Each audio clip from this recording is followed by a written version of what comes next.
Está começando. Um programa que consola, esclarece e educa.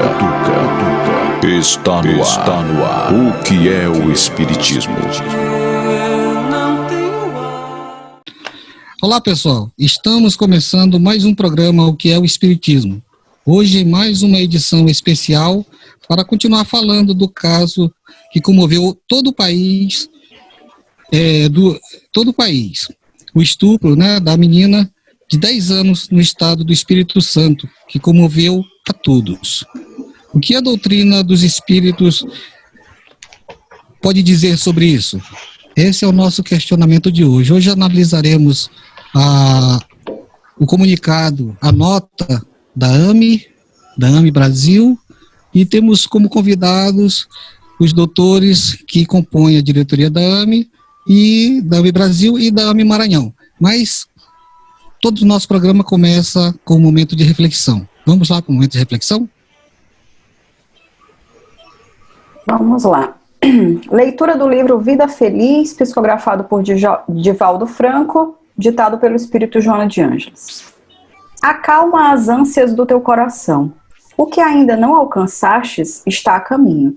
Não sofras de véspera, entregando-te a estados deprimentes, por ausências que certamente não fazem falta. A carência pode proporcionar recurso de valorização das pessoas e coisas. Quem desfruta de benefícios com facilidade, subestima o que possui. Aprenda a conviver com a escassez, a solidão, e saberás evitar a embriaguez dos sentidos, a volúpia da luxúria e a exacerbação da posse. És o que tu realizas, e não o que tu tens ou com quem tu te encontras. Certo, e assim foi a nossa mensagem de hoje.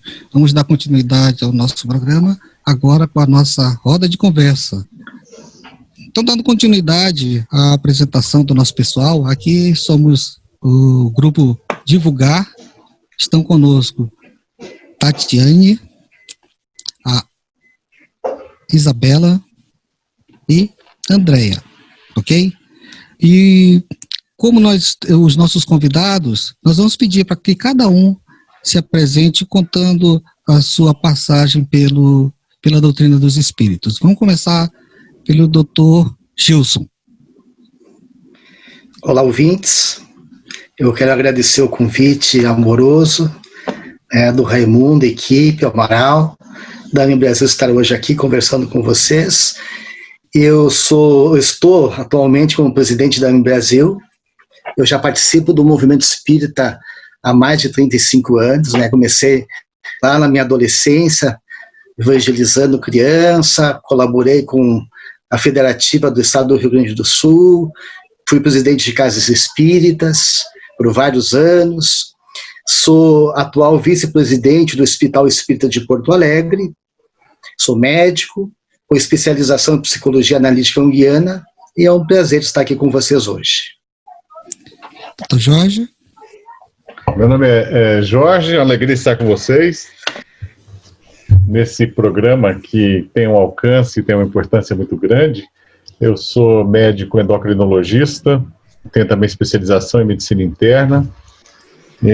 Eu sou secretário-geral da Associação Médico Espírita do Brasil, sou co-coordenador da Associação Médico Espírita de Anápolis e também eu faço parte da diretoria da Associação Médico Espírita de Goiânia, são cidades próximas. Eu sou gestor técnico e vice-presidente do Instituto de Medicina do Comportamento Eurípides Barçanufo, antigo Sanatório Espírita de Anápolis. E é uma alegria grande poder conversar com todos sobre tópicos importantes da nossa doutrina dos espíritos que permeia o cotidiano de cada um, ainda mais esse assunto tão picante, né? Isso. Felipe. Olá a todos e a todas, eu sou Felipe, sou médico ginecologista e obstetra, atualmente o coordenador da Associação Médico Espírita de Maringá, então estou falando do Paraná, e sou obediente. O Gilson pediu para eu participar e eu aceitei estar aqui, é um grande prazer poder falar desse assunto que teoricamente faz parte do meu dia a dia profissional, né, da obstetrícia, da ginecologia, e sou espírita, não tive muita oportunidade, eu já nasci num berço espírita, então eu tenho mais tempo de encarnado de espiritismo que o Gilson, né, então... Mas estamos aqui para aprender, um grande honra estar com todos vocês. Ok. Amaral? Meu nome é Amaral, sou oftalmologista aqui em São Luís, Maranhão, e nós estamos na gestão da presidência da Associação Médico Espírita. Não sou espírita há tanto tempo quanto esses espíritos de luz, eu venho de Downtown Brown para cá, então, na verdade, a gente está aceitando essa moratória de ter saído de lá há pouco tempo, mas tentando trabalhar de forma a mais digna possível. Ok, então feitas as apresentações, vamos começar o nosso bate-papo, né, a nossa roda de conversa. Iniciando a nossa roda de conversa, a gente vai pedir para a Isabela dar uma passada fazer a leitura da nota da AME, que a gente vai contextualizar aqui e debater sobre esse assunto. Ok. Nota da AME Brasil sobre a notícia da menina grávida de 10 anos. Nós, da Associação Médico Espírita do Brasil, AME Brasil, estamos acompanhando o noticiário sobre a menina de 10 anos que engravidou em decorrência de estupro. Além da necessária punição aos responsáveis pela inaceitável violência sexual e emocional que a criança vinha sofrendo, lamentamos que o seu caso esteja sendo usado como lobby ideológico por grupos defensores do aborto. Informações relatam que médicos que acompanhavam o caso pelo noticiário entraram em contato, disponibilizando gratuitamente serviço e toda a infraestrutura para pré-natal, parto e pós-parto, visando dar a opção à gestante e sua família de não matar o bebê. Conforme o Livro dos Espíritos, questão 359, o aborto só se justifica quando a gravidez gerar risco à vida da mãe. Lembramos a afirmativa de Emmanuel, do livro Leis Morais, capítulo 11. O aborto provocado, mesmo diante de regulamentos humanos que o permitem, é um crime perante as leis de Deus. Diretoria da Associação Médico Espírita do Brasil. Doutor Gilson, por que essa nota deu tanta polêmica? Eu já emendo com uma pergunta, Uhum. A questão do direito ao corpo, do corpo da mãe, mas ali tem dois corpos, tem o da mãe e o do bebê. Como resolver essa problemática? Pois é, um dos pontos basilar do paradigma médico espírita é a defesa da vida, né?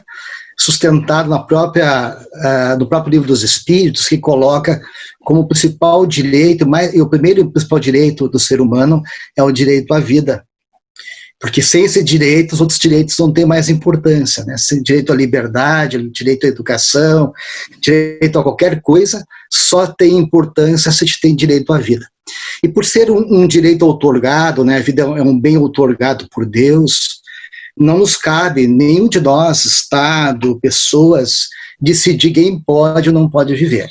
Essa é uma decisão que não nos compete. Então, a nossa posição como espíritas, médicos espíritas, é a defesa da vida no seu aspecto mais amplo, né? Desde a questão do nascimento, do aborto, até a eutanásia, todas essas questões que passam pela vida, nós temos uma posição de defesa da vida. E a proposta da nota foi essa, né, de nós proteger ambas as vidas, né, tanto a vida da mãezinha como a vida do bebê que estava em jogo ali, nessa questão do aborto. Só que o pessoal fez uma leitura que nós entendemos equivocada, e em nenhum momento a Brasil acusou, criticou a menina, né? Ao contrário, nós até no início dissemos que ela tinha que ser protegida, né? Punido as pessoas que causaram esses danos psicológicos e físicos à menina. Então, havia essa preocupação na nota pela menina também, mas nós quisemos dar uma ênfase a toda a apologia que se aproveita desses momentos de emoção, né? De veicular o aborto como uma proposta de solução para a problemática das mãezinhas, que não é verdade, né? Nós não entendemos assim. Então o pessoal aproveita essas situações que geram comoção para gerar uma campanha em favor do aborto sem limites. E também chamar a atenção para a realidade dessa criança, que no nosso entender, ela foi esquecida, se tornou invisível nessa questão.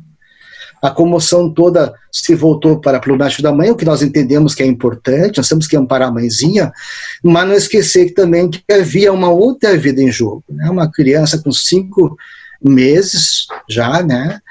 Que sente, com um corpinho formado, né? Toda a estrutura neurológica formada, um espírito que está ali, querendo viver, né? E eu imagino também o sofrimento desse bebezinho sendo, né, morto dentro do útero, o sofrimento desse espírito e toda a carga emocional, né, que a morte dele causou nesse espírito, nessa criança, né? Então a nossa preocupação com a nota era chamar atenção para essa realidade ampla, né? Essa questão profunda, gerar um questionamento, uma reflexão. Mas, em função, talvez, dessa comoção do estupro, da situação de vulnerabilidade da menina, e mais a nossa nota sendo muito curta, né? Uma nota talvez que deixasse uma ambiguidade no entendimento, gerou toda uma celeuma, toda uma interpretação que não condiz com a nossa proposta ali da nota. A proposta da nota da Ambrasil é defesa da vida, tanto da mãezinha como do bebê, né? Essa era a nossa proposta. E aí, respondendo ao teu questionamento, Raimundo, realmente nós vemos ali 2 vidas, né? 2 vidas em jogos. E entendemos que sim, que havia a possibilidade, tranquilamente, se a gente conseguisse manejar a situação técnica ali da gravidez, imaginar a situação psicológica, havia a possibilidade de nós conseguirmos salvar as 2 vidas. Ok. Depois a gente vai entrar nessa questão psicológica aí, tá bom? Primeiro eu quero ouvir, Isabela, você quer fazer uma pergunta? Eu queria fazer um questionamento em cima disso que foi colocado. Tem alguns pontos dessa nota que no programa passado a gente também já fez a leitura sobre ela e já colocamos alguns pontos de vista, mas dentro dessa fala do Gilson me vem uma questão, né, que foi um primeiro ponto da nota que eu achei, só para me colocar. Eu sou formada em comunicação, tenho um pós na área, né, então eu estou falando com um certo conhecimento de causa, sou relações públicas, né, que é o profissional que geralmente faz esse entremeio, né, entre os públicos diversos. Então, quando eu fiz a leitura da nota, a primeira coisa que chama a atenção, sem dúvida, e que deveria né, ter sido esse ponto de alerta é a quantidade, né, o número é uma coisa que choca. As redes sociais de vocês, elas, apesar de vocês terem um número de 14 mil, mais ou menos, seguidores no Facebook, onde vocês divulgaram a nota, por exemplo, vocês tiveram um número de engajamentos entre, principalmente, digamos assim, descurtidas ou coisas que foram negativas, né? No número aí de mais de 2.000 engajamentos, fora 1.300 comentários, e em sua maioria negativos também, né, sobre a nota. Então, assim, tem alguns pontos que eu acho que quando a gente vai fazendo a leitura, a gente vai entendendo. E o primeiro ponto o Gilson tocou, e aí me veio um outro questionamento, na verdade, que é assim, grupos ideológicos sempre vão se aproveitar, obviamente, de todas as situações. E aqui a nota coloca que a AME lamenta que o seu caso, né, que esse caso da menina de 10 anos, tenha sido usado como lobby ideológicos por grupos defensores do aborto. Mas uma coisa que nessa história toda me incomodou muito, e que eu não vi, ou melhor, eu vi poucas pessoas falarem, e eu não vi um posicionamento espírita sobre o que pensar então também, né, das pessoas extremistas e fundamentalistas que se colocaram na frente do hospital, porque todo esse debate ele começou a partir desses grupos, né, que foram lá, divulgaram o nome da criança indevidamente, ou seja, já constituindo um crime, e esse grupo que faz essa coisa da defesa do aborto, ele se posicionou depois que a menina foi impedida de chegar ao hospital. Mas a gente não tratou, né, sobre as outras pessoas extremistas que foram lá, a casa da menina foi invadida por pessoas que se colocaram para dizer que ela não deveria fazer e tal. Quer dizer, em que ponto nós chegamos, né, enquanto cristãos, digamos assim, trazendo para um âmbito mais geral, de fazer esse papel de condenação, e isso inclusive me lembra muito a passagem que Jesus está com a mulher adúltera e que ele fala, tire a primeira pedra, né? Aquele que não tiver pecado. Quer dizer, quem somos nós para invadir a casa de outra pessoa e dizer o que aquela pessoa tem que fazer? Apesar de ser espírita e não apoiar o aborto e concordar com muita coisa do que vai ser dito, eu acho que essa invasão na decisão do livre-arbítrio da outra pessoa é algo que a gente também não pode cometer. Eu acho que o primeiro erro surgiu aí, de tocarmos num lado e não abordarmos um outro ponto importante, que foi, inclusive, que deu surgimento a essa grande exposição que essa menina sofreu. Como eu falei, a nota é uma nota, né, Isabela? E realmente, talvez, por ser uma nota muito pequena, nós quisemos dar mais ênfase à questão do aborto, não conseguiu abarcar tudo, mas a proposta não era fazer um texto, um artigo. E aí a gente esperava, sabe, Isabela, comentários dessa natureza. Nós fizemos um texto aí, sim, bem feito, com fundamentação técnica sobre isolamento social, quando veio o Covid, que a FEB nos pediu para orientar as casas espíritas.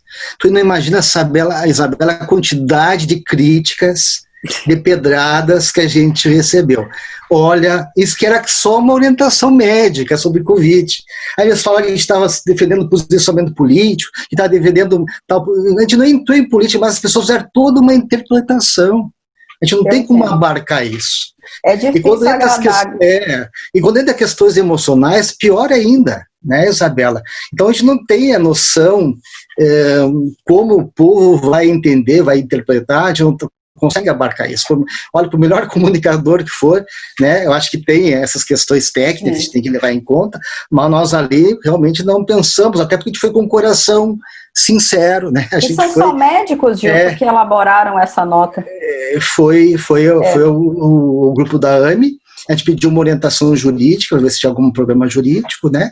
E em nenhum momento, assim como quando nós fizemos a nota, identificamos qualquer tipo de agressão, de crítica ou coisa parecida, porque no nosso coração não havia nenhum tipo desse sentimento. Então gerou uma certa perplexidade para nós a maneira como foi recebida, né? Mas a gente lembrando do Covid, lá do texto do Covid, que foi assustador também, as manifestações contrárias, as críticas, eu acho que para um assunto tão polêmico, né, tão polarizado, com tanta carga emocional, se entende, né? E só que eu não vi nenhuma, assim, nas críticas, fundamentação técnica. Mais críticas emocionais, né? Pode falar, Jorge. Eu acho que a Isabela falou uma palavra mágica que incomodou muita gente, que é ideológica. E por que usar a palavra ideológica e no momento em que ainda há polarização política e tudo mais? Porque efetivamente existe uma plataforma pró-aborto. Houve uma utilização desse caso para se passar que o aborto é um ato humanitário. Você pega um caso isolado, que para começar nem aborto seria, porque seria trabalho de parto prematuro. A gestação já estava além de 21 semanas. Correto, Felipe? Felipe é nosso obstetra. E então já não seria nem aborto, seria indução de trabalho de parto prematuro. E em cima de tudo isso, o que se cria e o que foi chamado para discussão, e nós percebemos um direcionamento de pessoas interessadas em levar adiante num tom emocional maior, pessoas ligadas a movimentos também com identificação ideológica, por exemplo, do espiritismo progressista, se é que existe, né? Mas existe um grupo que se denomina espírita progressista, grupo de feministas, grupos ativistas que têm uma participação e uma militância pró-aborto muito grande, apesar de serem espíritas. Então essa palavra ideológica transformou tudo. Se foi infeliz ou não, eu hoje acho que o Gilson teve uma inspiração de felicidade em colocar o ideológico e chamar tudo isso à tona, para a gente ver o terreno em que a gente está também lidando, né? O número de pessoas que se dizem espíritas que se revelou aborto é uma coisa absurda. E o que aconteceu com a menina, o Felipe pode até falar no procedimento foi feito, porque não foi feita uma expulsão por um trabalho de parto. Antes precisou-se eliminar uma vida intraútero. E antes, então, de ser induzido ao trabalho de parto, aquele feto, ele sofreu agressão mortal. E aí sim veio o trabalho de parto, com a curetagem e tudo mais. Mas aconteceram fatores ali que poderiam ser evitáveis. O que o Brasil quis chamar a atenção foi, nessa fase em que está, por que não esperar uma semana? Ou não espera nada, induz o trabalho de parto e deixa, joga na loteria. Quem sabe o neném sobrevive, 10% de chance. Ou menos, mas não mataram. E quando nós fizemos a nota, Isabela, o que a gente via no noticiário era só entrevistas favoráveis ao aborto. A gente ligava a rádio, ligava a televisão, qualquer tipo de programa, eram só pessoas falando em favor do aborto. Então, naquele momento da nota, era o que estava realmente, o tom da discussão era essa. Né? Eu não acompanhei o início, nem sabia desse movimento que houve lá, né? E aliás, eu acho que todo extremismo não é bom, nem de um lado nem de outro, né? Mas realmente a intenção da gente foi pontuar. Sabe por que eu acho, inclusive, que a mídia talvez não... Desculpa, fale.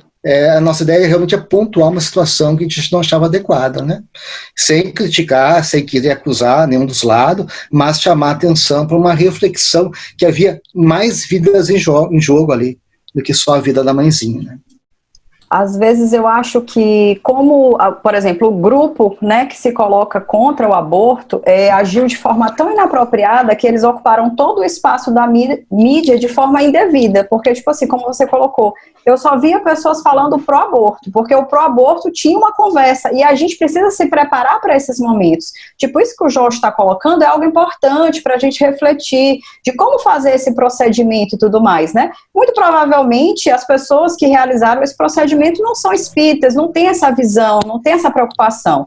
Então, assim, aborto, independente se eu vou matar o feto dentro da barriga ou se eu vou deixar ele nascer para que ele morra depois, isso para eles, né, para as pessoas que não são espíritas, que não têm esse pensamento, não vai fazer diferença. E o espaço utilizado pelas pessoas que defendiam o aborto acabaram sendo utilizados pelas pessoas invadindo a casa, pelas pessoas cercando o hospital. Então, o espaço foi dado, só que, infelizmente, não sabemos usar ele de forma apropriada. E aí ficou essa coisa feia para quem estava defendendo, e aí parecia que o correto era, né, apoiar, quando a gente sabe que não é, a gente não está dando voz para o apoio ao aborto, mas a gente está dizendo que nesse caso exploramos mal, e aí quando a gente veio na defesa, a gente trouxe novamente essa questão que fez o caldo entornar ainda mais.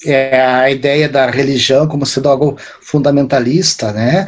E isso é um discurso muito comum das pessoas que são a favor do aborto. E a ideia da gente, de uma maneira, passou por esse viés. Pode ter dado margem a esse entendimento pela nota muito pequena, né? Mas a ideia realmente nossa não era essa. E lamentamos profundamente que as pessoas tenham feito esse tipo de leitura. Tati. Só tirar algumas dúvidas que ficaram aí no ar, né? Porque o Gilson falou em sofrimento do feto. Já há um consenso médico em quantas semanas o feto pode sentir dor ou ainda são apenas estudos? Porque, pelo que foi lançado algumas vezes, acho que até numa palestra da NET, o feto só começaria a sentir dor a partir de 24 semanas de um estudo britânico, salvo engano. Mas aí já há um consenso médico sobre o feto sentir dor? Felipe, tu quer responder essa? O Felipe vai responder para nós. Tati, e todos, né? A gente tem que pensar em duas formas distintas. Uma como médico espírita, conhecedor da imortalidade da alma. Então, quando a gente fala do feto, a gente está falando de um espírito. Esse é o primeiro ponto. E aí a gente tem que falar da parte material, né, como um feto, como um corpo, tá? Então, vamos colocar dois tipos de dores. A primeira dor fisiológica que é que você está perguntando. Desde que você tem a formação do corpo, uma das primeiras estruturas que é formada num embrião é o tubo neural. A partir da formação do tubo neural, todo o complexo neurológico desse embrião vai sendo desenvolvido, tá? É como se a gente fosse desenvolvido a partir desse nosso tubo neural, dessa nossa estrutura neurológica. Então é complexo a gente falar em dor, em sensação de dor, porque a gente não sabe ainda como é que está a questão da consciência dentro daquele corpo, etc. Agora, pensando outras dores, vamos colocar a dor não material. Qual é a dor e como quantificar a dor do espírito que está perdendo a oportunidade de reencarnar? Né? Então, eu acho que sim, existem estruturas neurológicas importantes, o cérebro com 20 semanas, 20 e poucas semanas já está praticamente desenvolvido. Agora, a dor moral ali, né? A dor da perda de uma oportunidade, isso aí é imensurável, né? Ou depois questiona-se ao espírito que perdeu essa oportunidade. E aí entra um grande ponto, e aí, assim, só para introduzir, depois, quando eu tiver oportunidade, a gente fala, que é o grande problema que a gente tem hoje para discutir a questão de aborto, é a questão da materialidade da nossa ciência, né, do nosso contexto social, em que a gente não sabe o que é vida, quando começa a vida, né? E aí tem elucubrações. E nós, como espíritas, e sendo o espiritismo uma filosofia científica com consequências religiosas, nós temos como filosofia de vida entender algumas coisas. Então, teoricamente, para o espírita, teria que ser absolutamente natural entender que interromper a vida a partir da concepção é uma morte, né? É interromper uma oportunidade. Então, teoricamente, todos nós espíritas, por princípio, deveríamos ser pró-vida, né? Em todos os aspectos. Eu queria só salientar o que o Felipe falou, que é um contínuo, né? Na verdade, a evolução ontogenética ali da criança que nasce, não importa se tu vai terminar a vida nas primeiras semanas ou nas semanas finais, é a mesma vida que se manifesta em várias etapas. E na 12ª semana já está formado o processo do sistema nervoso, e a gente nota, Tati, quando a gente vai fazer o aborto, nos vídeos de aborto, de ecografia, as crianças fugindo, né, fugindo e manifestando, né, nas faces, como se fossem faces de dor, né, quando vai sugar o embrião, que tem aparelhos que sugam, né, aquilo daí desmancha, né, quebra tudo, os bebezinhos, ele sai totalmente desfigurado, ou quando ele põe uma agulha, ele começa a fugir dentro do útero. Então aquela consciência que está ali, ela está com sofrimento. É claro que como a gente não está no lugar do embrião, a gente não consegue mensurar, acho que a ciência nunca vai conseguir mensurar a dor, mas que essa dor existe, ela existe, não tenha dúvida.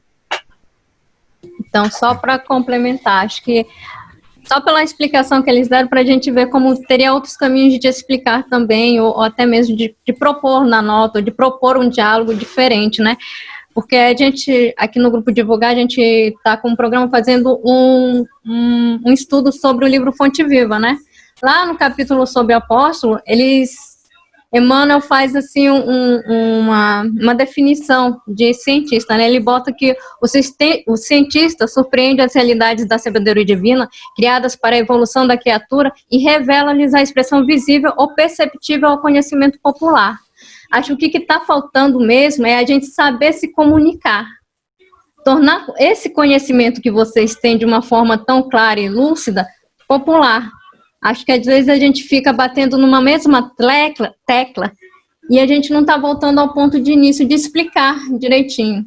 Até mesmo porque hoje com as redes sociais, quando você solta uma nota, essa nota vai para o mundo todo. Ainda mais quando se pega um viés negativo. Tem tanta nota bonita, tem tanto conhecimento dentro do Facebook da AME, mas como deu deu uma entornada no caldo, como a Isabela disse. Isso mas, Tati, de uma coisa... Mas para a gente poder explicar tudo isso aí que vocês estão pedindo, tinha que fazer um artigo, né?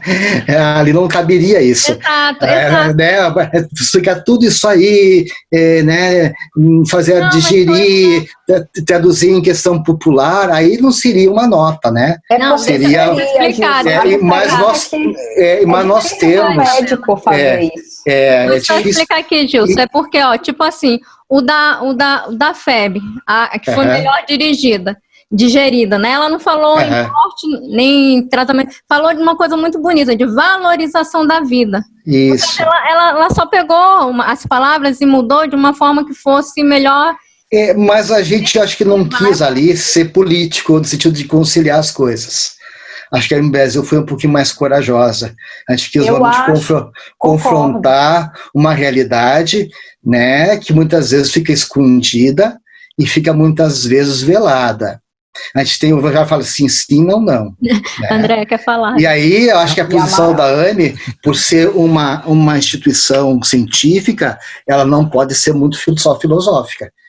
Então, a gente fez a nota como uma chamada de atenção. Nós estamos fazendo um texto, aí sim, esse texto com fundamentação, para a gente botar agora em seguida. A nota foi para dar uma chamada nessa situação. Agora nós vamos vir com todo o material. E, além disso, nós temos na AME a produção de 2 revistas só sobre o aborto, e temos vários livros que falam sobre o assunto, né? Então, a Brasil, ela fornece um material vastíssimo para quem quiser pesquisar sobre esse assunto, né? Mas a nota ali, né, o livro Temos Valorização da Vida, também, que foi lançado recentemente. Então, a proposta realmente foi só chamar a atenção para um diálogo, uma reflexão. E essa questão de comoção emocional, eu acho que foi desproporcional. E vou dizer mais para vocês, daqui a 1 semana, 2 semanas, ninguém mais vai falar da menina. Passa um mês, toda essa comoção, toda essa preocupação pela menina, de carinho, de acolhimento, é esquecido. E nós, da AME Brasil, vamos continuar atendendo as mãezinhas, pelo projeto Pro a Vida, acolhendo, amparando, socorrendo, dando a possibilidade de uma segunda escolha, fazendo esse acolhimento de verdade, oferecendo tratamento pré-natal, parto humanizado, tratamento psicológico para as mães, mas esse pessoal, todos que defendeu e acusou a AME Brasil, eu te garanto que a maioria nem vai mais lembrar da menina, e essa situação que aconteceu com essa menina é uma coisa corriqueira, muito mais comum que as pessoas imaginam. O Felipe, que trabalha no projeto Sim à Vida, pode depois dar seu depoimento, das mãezinhas de 10, 11 anos que chegam lá e que são realizados partos com um final bem mais felizes do que esses, né, Felipe? Mas só para contextualizar, Tati, um segundinho, se a nossa nota fosse uma figura de Jesus mandando beijinho, a gente ia ser castigado do mesmo jeito. A gente não é neófito e nós sabemos, acompanhando o movimento pró-vida, do qual fazemos parte, alguns grupos foram escolhidos e qualquer manifestação que se fizesse, a descarga de ódio viria daquela forma, e foi assim com vários grupos católicos, foi assim com vários jornalistas que defendem a vida e são influenciadores digitais, e a AME Brasil foi escolhida também. Então, se o Gilson na nota fosse... E para a FEB foi muito fácil lançar a nota depois que a gente tinha apanhado. Isso aí é muito tranquilo. Concordo plenamente com essa fala. A FEB esperou um lombo na frente. Mas o nosso lombo já estava avisado. Isso aí já era... Se o nosso texto do Covid já deu o que falar, né, que foi só técnico, que não era um assunto polêmico, né, imagina sobre esse assunto. Era evidente que ia gerar uma celeuma. Nós já esperávamos isso. E olha, nós estamos bem tranquilos, nossa consciência está bem tranquila, nós estamos bem tranquilos porque nós temos um trabalho realmente de apoio à vida, não só teórico, nós fazemos um trabalho prático, né? Então nós estamos muito bem tranquilos e nós não só estamos tranquilos, como nós continuamos defendendo a nota, como sendo adequada, como uma maneira realmente de instigar a reflexão, como a gente está fazendo aqui. Se a gente botar uma nota muito charmosa, cheia de ideia, talvez você não estivesse fazendo essa entrevista que estou fazendo com a gente aqui. Olha, pessoal, eu já fiz várias notas, vários textos, ninguém me chamou para o debate. As minhas notas nunca tiveram repercussão. Eu estava já meio assim, puxa, o que está acontecendo, né? Eu só não estou conseguindo ter ressonância. Olha, com essa nota me chamaram para entrevista numa rádio do Rio de Janeiro, a TV Mundo Maior, vocês, foi um monte de manifestação de instituições pró-vida, dizendo que a gente teve coragem, dando felicitações. Então, e como o Jorge falou, acho que acabou, né, a coisa que parecia ser uma coisa negativa, está sendo bem produtiva, porque está dando a oportunidade de a gente aprofundar essa questão que outras vezes nós não tínhamos, mesmo fazendo uma coisa bem feita, bem referendada, como se falava. E um rapaz que nos atacou e colocando a nossa foto no Facebook para as pessoas conhecerem esses sacripantas e tudo, abjetos e tudo mais, ele foi extremamente caridoso, me colocou uma foto minha magrinho, me fez emagrecer 15 quilos naquela foto. Mas gente, vocês estão vendo, né, que a gente... Gilson, vocês também poderiam ter aproveitado a nota para apresentar esses projetos, né? Porque eu acho que sempre quando o movimento espírita fala, a gente esquece muito de exemplificar casos de acolhimento pelo movimento espírita. Então o povo tem aquela visão de que o espiritismo só fala e não faz. Então eu acho que naquela nota, ou até posteriormente... Mas como eu falei, né, Tati? Talvez nós fomos muito ingênuos, né? A gente foi falar, fomos só botar uma notinha ali, né? Chamar a atenção, foi riscar um fósforo, a coisa pegou fogo, né? Foi tímido, né?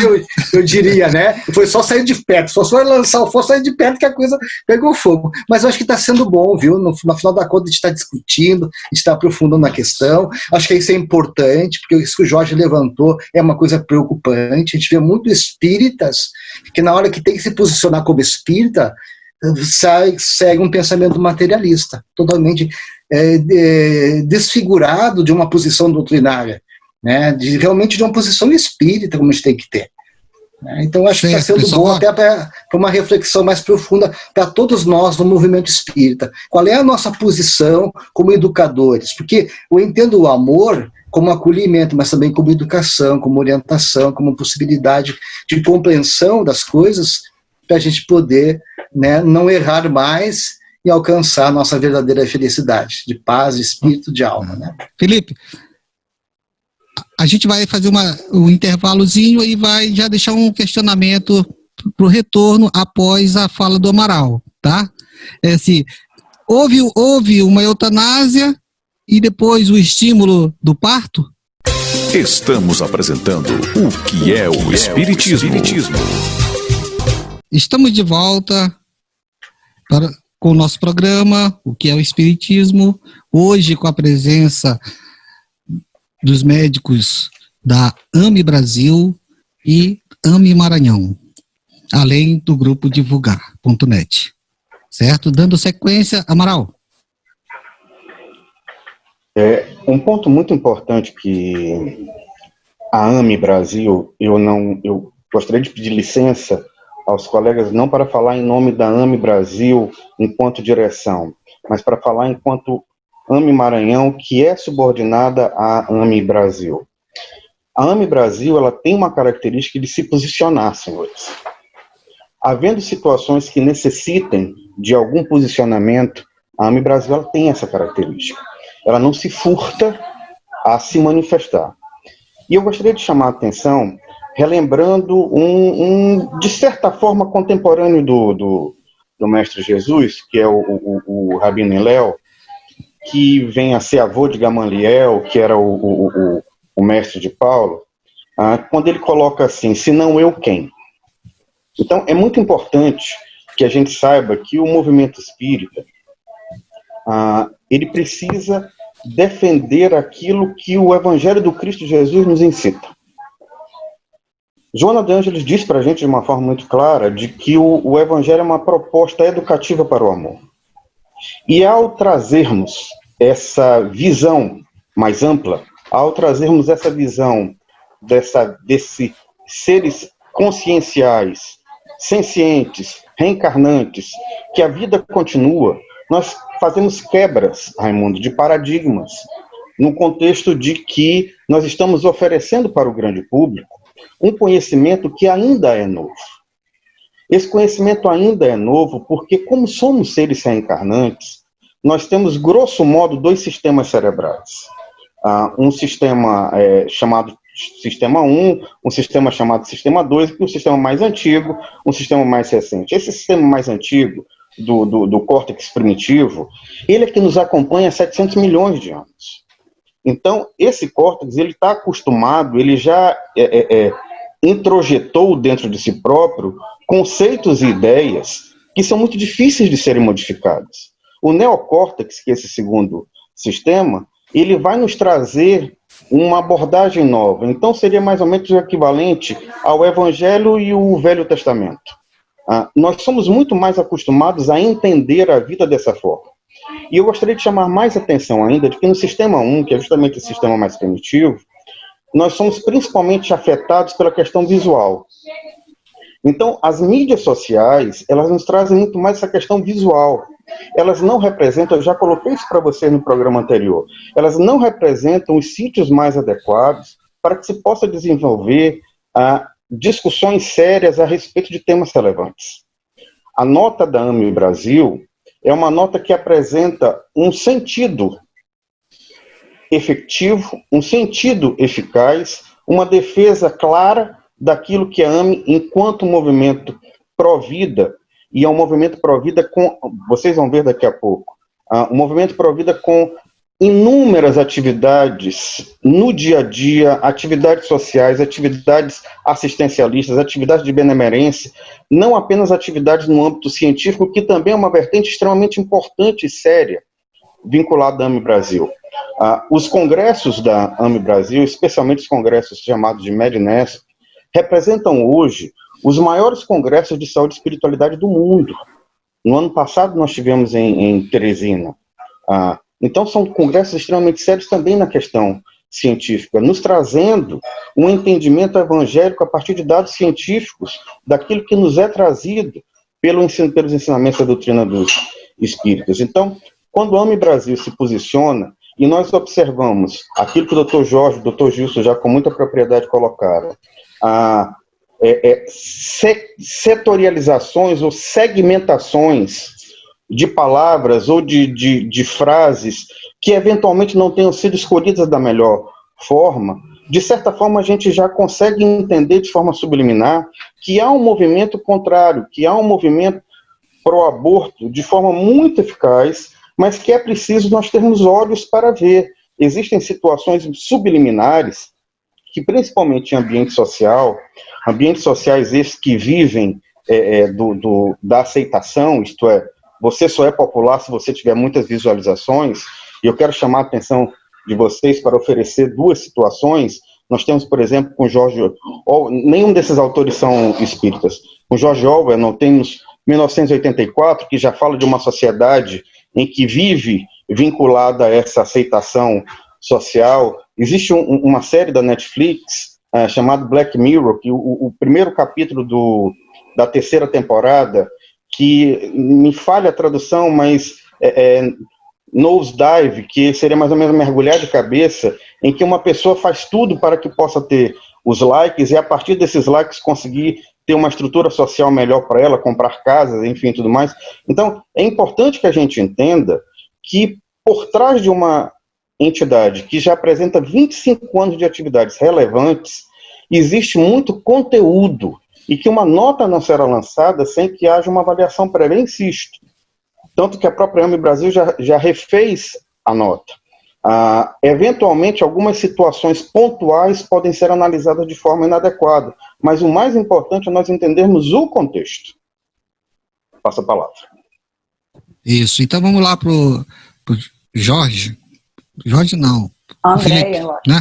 Não, a Andréia depois do Felipe, porque o questionamento que eu fiz, né, que houve uma eutanásia para depois o estímulo ao parto?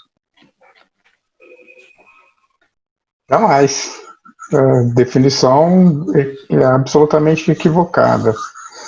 Primeiro vamos definir eutanásia, né, de uma forma mais simples. Eutanásia, vamos lá, pegar o Wikipedia aqui, né, do Oxford Language. É o ato de proporcionar morte sem sofrimento a um doente atingido por afecção incurável que produz dores intoleráveis. Qual é a definição de aborto? Definição técnica. É a morte de um embrião ou de um feto até 20 ou 22 semanas, aí tem uma discordância, mas ok, até entre 20 e 22 semanas, ou um peso menor do que 500 gramas, tá? Então, se você tem um aborto do bebê, tem um embrião, um feto, e aí assim que nasce, você pesa, ele tem menos do que 500 gramas, é considerado um aborto. Tá? Mais do que 500 gramas, você já tem um óbito fetal.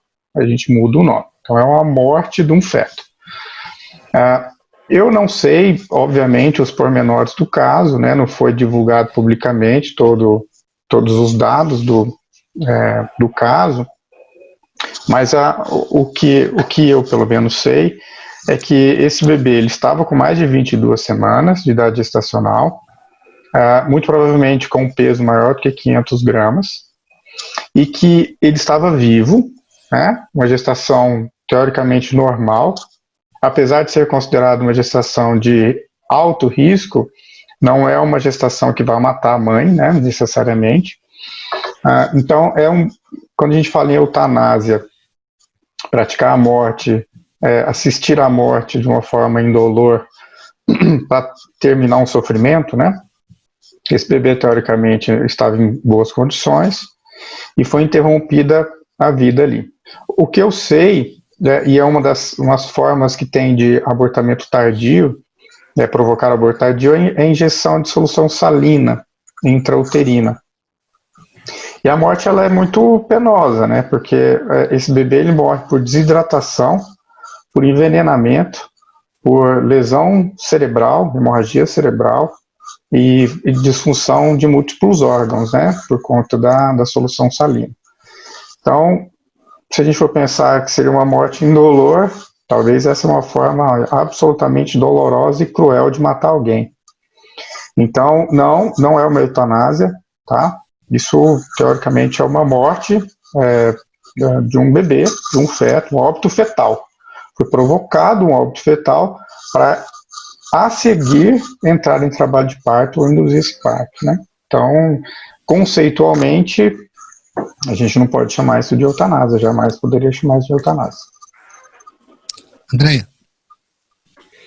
Finalmente, eu vou conversar mais especificamente com o Felipe. Felipe, sou mãe, tenho 2 filhos e a minha segunda gravidez foi de alto risco de aborto. Eu me impus a ter, e ela já tem 13 anos. Placenta prévia e ela todo o tempo em pé. Então, tive que ser muito disciplinada, deitada, com as pernas para cima, tomando medicação para segurar o máximo que puder. Uma pessoa ativa foi bastante difícil. O que eu quero falar contigo é o seguinte. Uma menina de 10 anos, é possível levar essa gestação? Ela não se enquadra na questão 359 do Livro dos Espíritos? Faça a gente entender, você como profissional da área. Tá, eu só queria deixar uma observação, assim, ó, quando a gente discute, às vezes a gente dá pano para manga para críticas, nós estamos aqui falando especificamente do aborto, tá? Provocar o aborto. Sim. Porque esse caso é um caso absolutamente doloroso, porque é uma criança que foi abusada por um familiar por anos a fio, né? E que ela só foi protegida porque ela engravidou. Se ela não tivesse engravidado, provavelmente ela ainda estaria sendo abusada pelo tio. Então, a gente tem que... É um caso gravíssimo, um caso absurdo, e que, infelizmente, acontece silenciosamente no nosso país e no mundo afora. Tá? Então, para não dar pano à manga de que a gente está deixando de falar da questão do estupro, da violência doméstica e enfim, né? Deixar muito claro que é um caso absolutamente trágico e que é uma violência que terminou em uma outra violência, né? Então, mas vamos lá, respondendo a sua pergunta, eu, Felipe, já acompanhei num plantão meu um parto maravilhoso, inclusive um parto normal, de uma criança de 10 anos. Na verdade, ela tinha acabado de fazer 11, ela estava com 11 anos e um mês. 38 semanas de idade gestacional, trabalho de parto espontâneo. Mas a diferença maior entre os casos é que o caso que eu acompanhei, o parto, ele foi fruto de uma relação com um namorado de 14 anos. E que os dois foram acolhidos por ambas as famílias. Então, engravidou-se uma menina de 10 anos, da mesma forma como o caso dessa que nós estamos discutindo. Mas não foi de uma forma violenta. E a recepção dessa criança que engravidou também não foi violenta. O parto, como nós acompanhamos, também não foi violento, né? Então, esse bebê saiu ali, já foi direto para o colo da mãe, os pais presentes o tempo todo.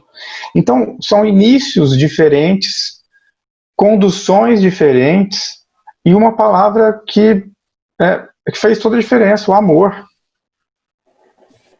Foi envolvida, né? Então, hoje mais cedo, um pouquinho antes da gente entrar aqui, eu fiz um levantamento bem rápido da taxa de mortalidade de uma menina de 10 anos e de uma mulher na idade reprodutiva, né? Então, bem por cima, tá? A taxa de mortalidade em 2019 da faixa etária até os 14 anos foi mais ou menos 4,5 mulheres para cada 10 mil. Para cada 1.000. E até 14 anos. E até 29 anos foi uma taxa de 5 para cada 1.000. Então, foi uma taxa menor, uma taxa de mortalidade materna menor do que na idade reprodutiva, isso em 2019, os dados são públicos, e muito provavelmente eu vou fazer um trabalho sobre isso, vou fazer um levantamento bem minucioso, até faz parte de um projeto aqui da AME de fazer uma nota técnica de fato, né? Então, eu fiquei responsável. Estou atrasado porque eu tive 5 partos essa semana, então não me deixaram fazer meu trabalho. Mas uma das partes que eu fiquei responsável é de fazer esse levantamento. Então, pelo menos en passant, né? Agora por cima, se tiver uma significação, se tiver um significado estatístico, é muito pouco, tanto é que foi menos a taxa de mortalidade. Então, assim, a gente não pode dizer que uma menina de 10 anos ela vai morrer ou ter uma complicação importante por conta disso. É o mesmo que falar que uma mulher com mais de 40 anos também vai sofrer, vai morrer e etc. Tá?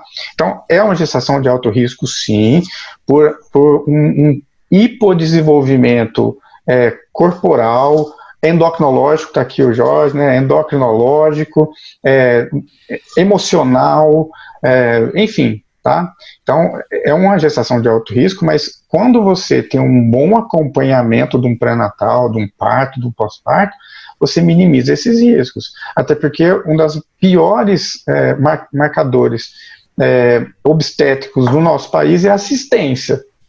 Então, a partir do momento que a gente assiste a uma gestante desse tipo de forma inadequada, a gente provavelmente vai ter efeitos adversos importantes, entendeu? Então, jamais a gente pode, vamos fazer um aborto porque você é uma gestante de alto risco. Isso não existe, tá bom? Por que eu te perguntei isso? Porque eu fico me perguntando, Emmanuel tem uma fala, agora não recordo o livro, porque eu não decoro o livro, eu me atenho ao ensinamento. E no final dessa mensagem ele diz assim, que muitas das vezes a gente busca a cura dos nossos males, das nossas doenças, não para curar-se, mas continuar no vício. E isso eu levo para tudo. Então fico nessa situação específica, que a gente sabe que é uma fora da curva, porque nós, como espíritas, somos a favor da vida, contrários ao aborto. Mas essa situação específica, o que ela quis nos dizer? O que ela quis nos chamar a atenção para a gente refletir, para realmente curar nós como sociedade? Tá me entendendo? Então, para chegar ao ponto de pessoas como eu, tem quase 30 anos de doutrina, de estudo, e ficar cambaleando, pessoal, será se cai nessa questão? Se fosse minha filha, eu permitiria? Então, por isso, Deus me dirige a pergunta a ti, de realmente querer entender, porque fica esse questionamento. E o que será que isso está querendo nos dizer? E, acima de tudo, a empatia de querer se colocar no lugar como um responsável e até mesmo daquela a situação aconteceu. O que fazer? Entendeu? O Jorge quer fazer o complemento. Jorge está ali. Fala, Jorge. Sim, eu estou disputando com a Tati aqui. Maldade, né, Tati? Por ano nascem 16... O ruim de roda de conversa é isso, né, Jorge? Às vezes a gente fica doido para falar, mas não dá. Geralmente nas rodas de conversa da AME Goiânia eu atropelo, que eu sou grandão e da voz aqui também eu vou gritando, mas aqui eu sou educado. Nascem 16 milhões de crianças por ano de mães adolescentes. De menores de 14 anos são 1 milhão de crianças. É um número expressivo. 95% desses partos se situam em países em desenvolvimento. Em São Mateus, na cidade dessa menina, nós tivemos um número cultural, tanto a exploração, a violência sexual contra crianças, quanto gestação nessa faixa etária. Então, e a Isabela lembrou que quem começou com tudo isso foram os grupos pró-vida que foram para a porta do hospital. Eles foram para a porta do hospital porque eles foram instigados por grupos que estavam defendendo o aborto. Então, morderam a isca. Na verdade, há controvérsias, né? Porque, segundo o que se sabe, quem divulgou o nome foi a Sarah Winter. Não, ela divulgou o nome da criança e do hospital onde a criança estava. Agora já tem uma depois de grupos. Não, já tem uma investigação em andamento que foi um deputado do PSL e a informação veio diretamente do Ministério da Damares. Isso já tá claro, já tem até investigação. Exato. Mas isso aí também não tem nada muito comprovado, mas o que importa nesse caso é que um caso específico foi pensado. Como diz o Gilson, essa menina semana que vem estará esquecida. E o que tem sido feito para evitar esses problemas? E a continuação da exploração e da violência sexual infantil. Em primeiro lugar, as pessoas que criticam desconhecem que existem alguns programas governamentais, que não vêm de agora, já vêm de um tempo, que protegem crianças. Desconhecem que existem programas de promoção social, de casas espíritas, de grupos religiosos católicos, espíritas e católicos principalmente, que dão proteção e amparo a essas crianças. E outra coisa, a menina que engravidou, ela é menina na idade, ela é menina na inocência, mas já tinha um corpo pronto para engravidar. A violência sexual ou a sexualização precoce, ela pode fazer uma menina ovular mais cedo. Então, ela ovulou e infelizmente engravidou, e isso chamou a atenção porque a gente viu a inocência sendo escancaradamente violada. Um direito de infância que ela já perdeu desde o dia em que os pais morreram, e foi para casa de tios e primos que abusaram, e não foi, ao que parece, não foi somente o tio, ela já perde aí. Isso nos chama atenção, nos mobiliza de um modo violento. E aí o tempero da mídia, porque confundindo gestação de risco com risco de morte, e às vezes uma confusão proposital, a ideia de que essa menina, se desse à luz, ela morreria, e ela teve o parto induzido e não morreu, está viva, ou seja, o parto não faria mal a ela. A ideia de que ela não teria condições de criar o bebê, mas a proposta seria que o bebê fosse passado em doação. Então tem tudo isso, mas tudo passa adiante quando nós estamos nessa comoção e nos faz esquecer que houve uma vítima, que é um bebê já formado, com sistema nervoso já formado, com movimentos já formados, com um histórico, nós temos histórico na literatura médica de bebê de 21 semanas que sobreviveu, então tem uma chance de viabilidade. Esse não teve voz para gritar, e a voz que ele teve quando intraútero ninguém ouviu. E essa voz que ninguém ficou escandalizado por ela foi representada pela Nota Dame Brasil. A gente queria representar essa voz, enquanto a menina teve, e tem o nosso apoio, mas teve um apoio maciço de toda a população brasileira, nós também, ao lado dela, também ficamos ao lado do bebê que passou como esquecido da história e talvez seja quem mais sofreu, né?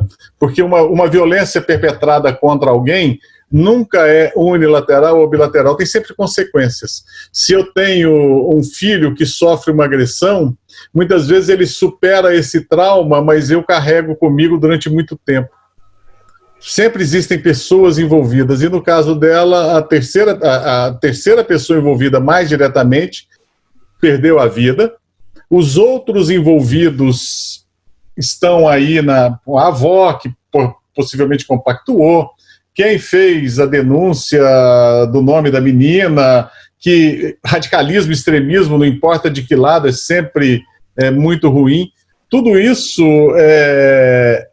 tem acontecido e a gente deixou de ouvir o lado que eu acho mais frágil. Foi onde eu creio que o Gilson teve a grande felicidade de emitir a nota naquele momento. A gente tomou umas pancadinhas, mas foi bom, né, Gilson? Engrossa o couro. E fazendo um complemento que o Felipe falou, a pergunta da Andréia, a informação que nós tivemos técnica, Andréia, dos médicos da UCAM, lá do Hospital do Espírito Santo, que fez o atendimento da menina, e se negaram a fazer o aborto, ou seja, o próprio pessoal que faz o aborto se negou e indicou pré-natal, porque embora ela tivesse uma diabetes gestacional, estava controlada, uma menina de grande porte, não havia risco iminente de morte nem para a mãezinha, nem para a criança, ou seja, poderia-se fazer um acompanhamento cuidadoso, que pudesse avaliar o risco de vida da mãe e da criança, até o momento propício, né, para que o parto pudesse ser feito, tranquilamente. Então, esse caso, de maneira nenhuma, se aplica à questão do livro dos espíritos, que é aborto para salvar a vida da mãe. Como seria isso psicologicamente, Gilson?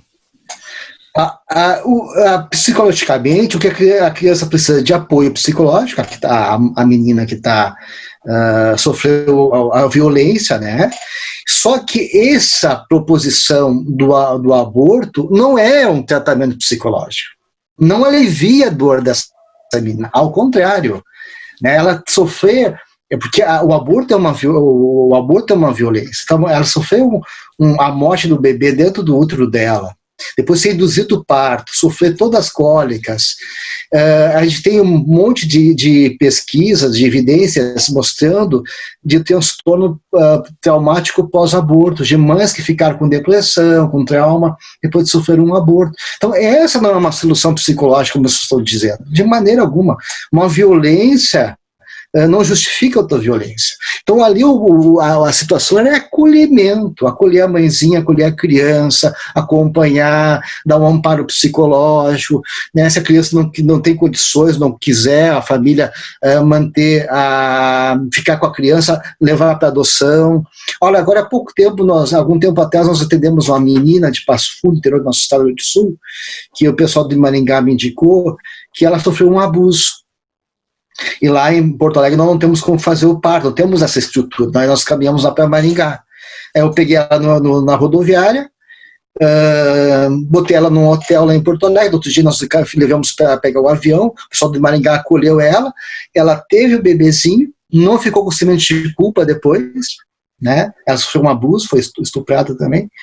A criança sobreviveu, e ainda fez a felicidade de outra mãezinha que adotou a criança. Então foram 3 pessoas felizes, né? A mãe que não ficou traumatizada com o aborto, né? Não ficou com culpa nenhuma depois, o bebezinho que foi salvo e mais a mãezinha que pôde adotar. Então, há condições de manejar a situação de uma maneira muito mais diferenciada, com acolhimento, com amparo, que vai evitar sequelas até muito mais graves. Eu, no meu entender, como médico e especialista em psicologia analítica, eu acho que essa criança, com o aborto, sofreu uma outra violência. E não o acolhimento que vocês estão dizendo. Isso é um discurso totalmente inadequado do meu entender psicológico. Certo. Gente, a gente está chegando ao final do programa, mas aí Tati ainda quer fazer uma pergunta. Vai, Tati.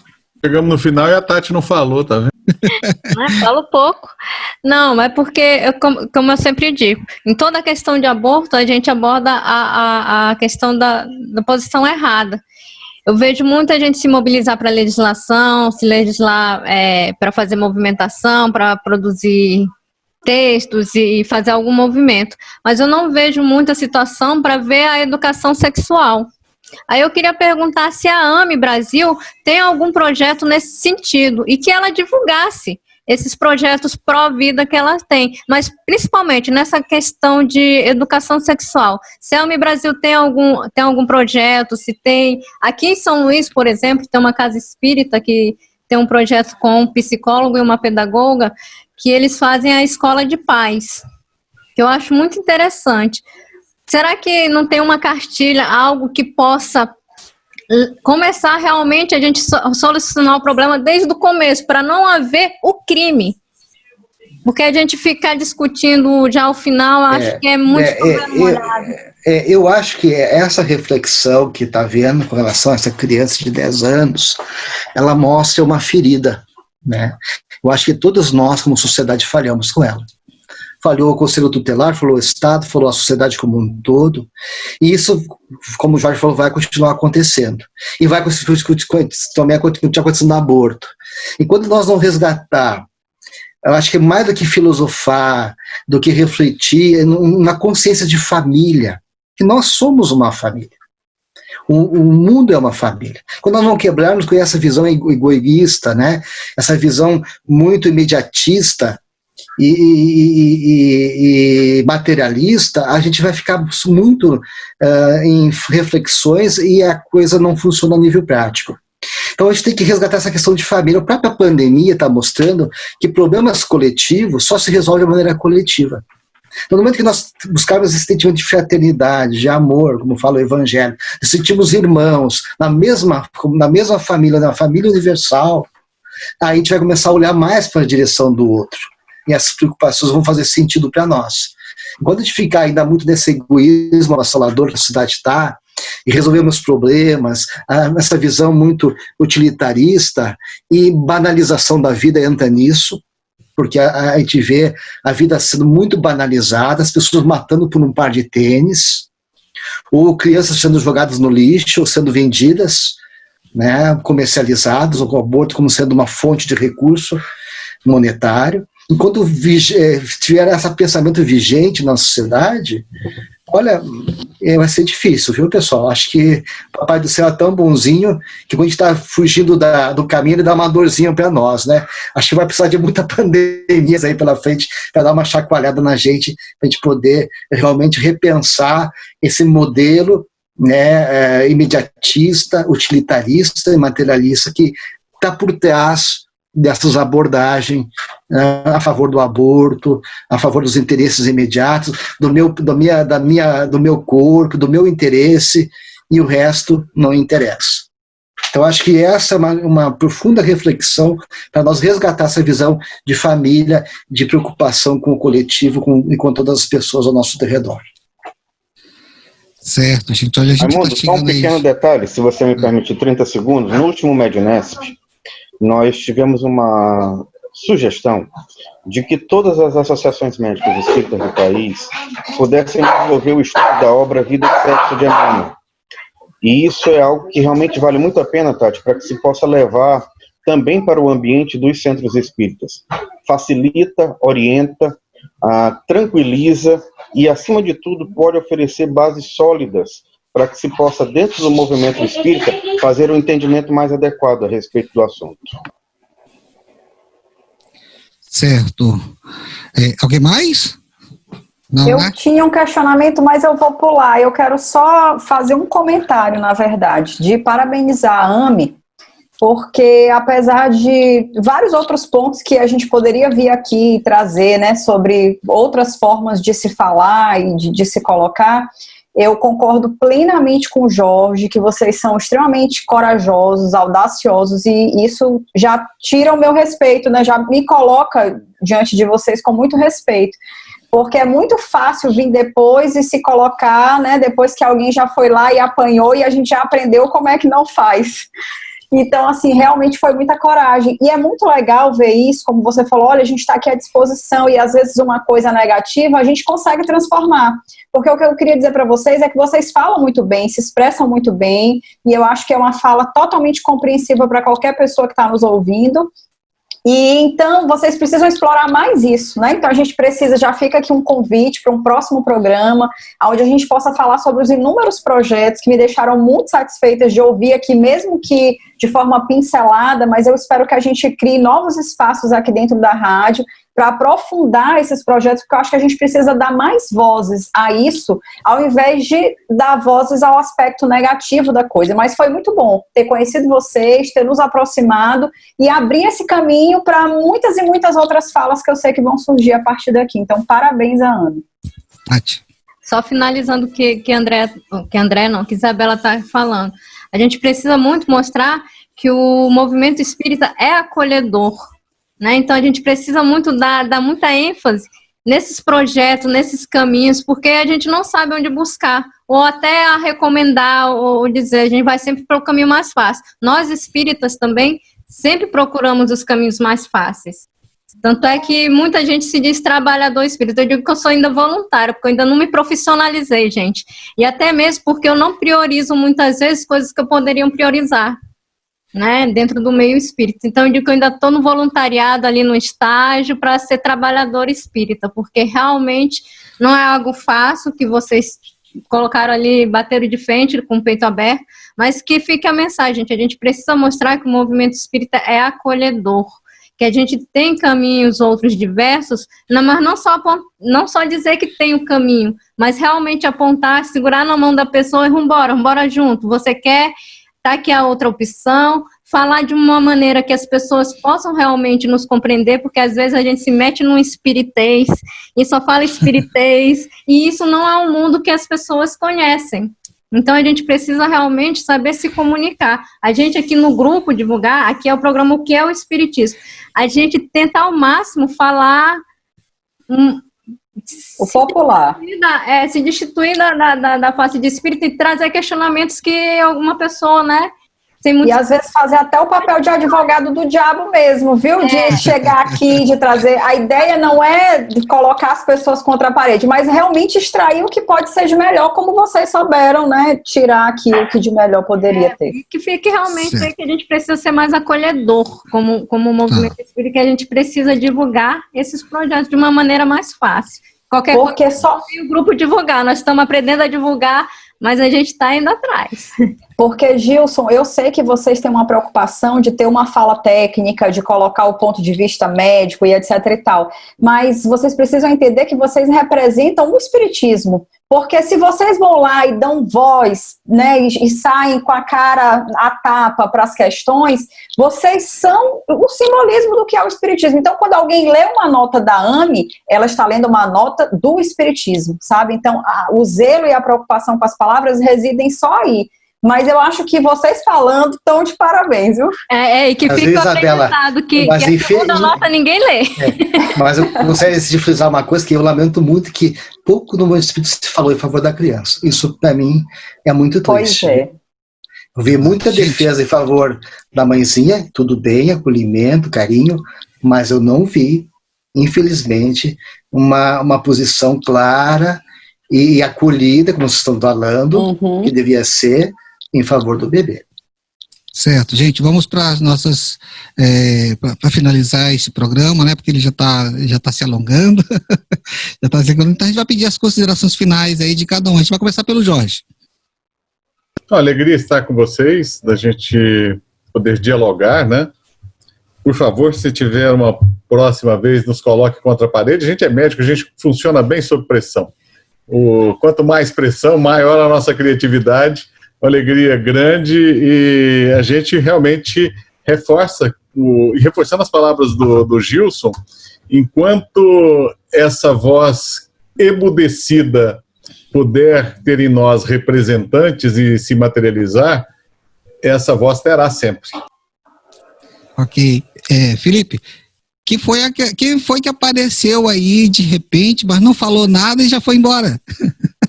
Das considerações. A gerente da casa. Tem que se apresentar.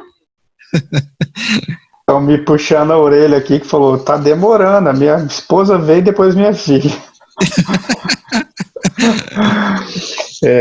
Mas assim, eu gostaria de realmente agradecer a oportunidade e só dizer o seguinte, por menor que seja a propaganda, o trabalho invisível está sendo infinito.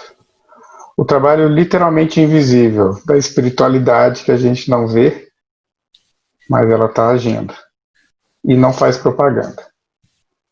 E há também aqueles encarnados que, assim como eu, não estamos aqui porque somos bons, pelo contrário, estamos aqui porque muito devemos, e a gente, de forma silenciosa, independente de propaganda ou não, vai continuar fazendo o trabalho.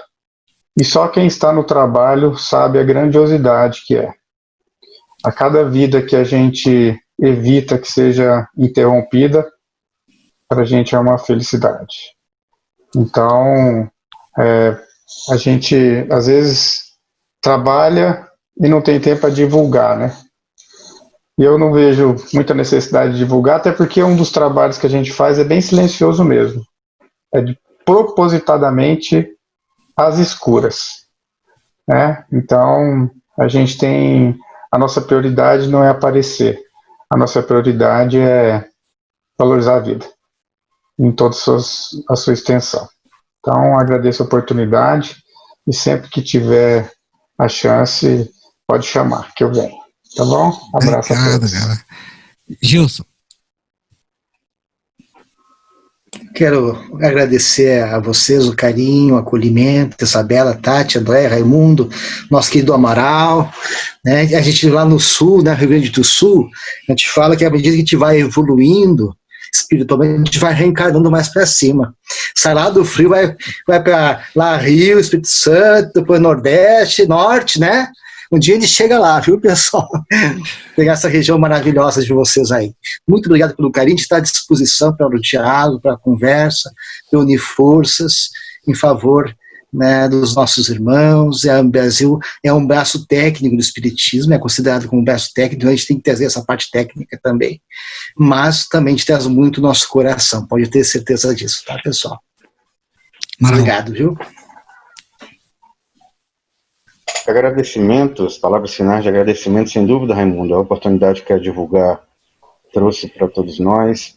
Agradecer profundamente a AME Brasil, a Dr. Gilson, Dr. Jorge, Dr. Felipe, que tem desempenhado um trabalho tão profícuo, um trabalho de envolvimento visceral deles. A AME Brasil, insisto, há 25 anos tem assumido uma posição de vanguarda, como braço técnico, como o Dr. Gilson colocou, mas também como um defensor ferrenho do Evangelho do Cristo através do entendimento da doutrina dos Espíritos. Muita satisfação, muita gratidão. O programa de hoje trouxe esclarecimentos extremamente necessários e importantes que podem fazer com que haja maior propriedade para que o público possa entender de forma melhor a princípio a importância da defesa da vida, que deverá ser realizada sob qualquer ótica, em todos os lugares que nós pudermos. Precisamos estar atentos, participativos e ativos no movimento de defesa da vida. Muito obrigado. A doutrina espírita, né, assim como Jesus, nos ensina a acolher, consolar, esclarecer, orientar e jamais condenar um irmão, não é verdade? E o grupo Divulgar, ele tem como premissa trazer esse esclarecimento a todos, espíritas, não espíritas, simpatizantes. Não simpatizantes, a gente vai esclarecer o nosso ponto de vista, e assim a gente agradece a AME Brasil, a AME Maranhão, que é a nossa parceira de sempre, certo? E a todos pela boa vontade e pelos esclarecimentos. Creio que assim a gente pode dar voz ao que nós pretendemos como divulgar. E assim a gente agradece a todos e até o próximo programa. Você ouviu o que é o Espiritismo?